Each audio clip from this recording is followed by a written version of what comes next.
Guys, welcome back to my channel. আশা করি সকলে খুব ভালো আছেন। আমি তো বিন্দাস আছি। আজকে তো সকাল সকাল চলে এসেছি মামার বাড়িতে, তার কারণ আজকে আছে আমার মামার বাড়িতে শীতলা পুজো। আর প্রত্যেক বছরের মতো এবছরেও বড় করে হচ্ছে শীতলা পুজো মামার বাড়িতে। তো সব মামা মাসিরা সবাই একসঙ্গে হয়েছি অনেক দিন পরে।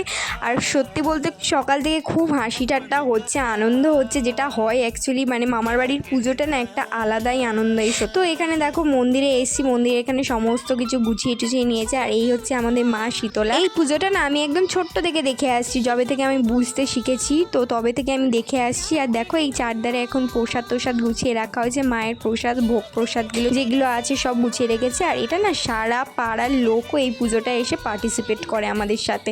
তো সত্যি অনেক বড় করেও হয় বলতে নেই। তো এখানে দেখো গঙ্গা পুজো করে এলো সবাই একসঙ্গে মিলে। আমরা যাইনি, এই পারে দাঁড়িয়ে দাঁড়িয়ে দেখছিলাম, যেহেতু প্রচণ্ড রোদ্দুর ছিল দেখতে পাচ্ছ সেই দিনটা। সবাই তো খালি পায়ে পুকুর পাড় থেকে হেঁটেই আসতে পারছিল না, এত কষ্ট হচ্ছিল, মানে চারদিকটা যেন পুড়ে তেতে আছে এরকম অবস্থা।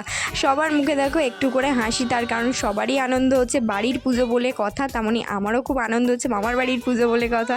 তো এখানে রোদ্দুরে বসে বসেই আমি এখন পুজো খেতে চলে এসেছি। আর এখন খাচ্ছি চিড়ে মিষ্টি নানা রকমের, কারণ আজকের দিনে বাড়িতে উনুন জ্বালাতে নেই, তো সেই কারণে তো মিষ্টি টিষ্টি খেয়ে থাকতে হচ্ছে। তো আরও ভিডিও আসছে পুজোর, দেখতে থাকো। আজকের জন্য বাই।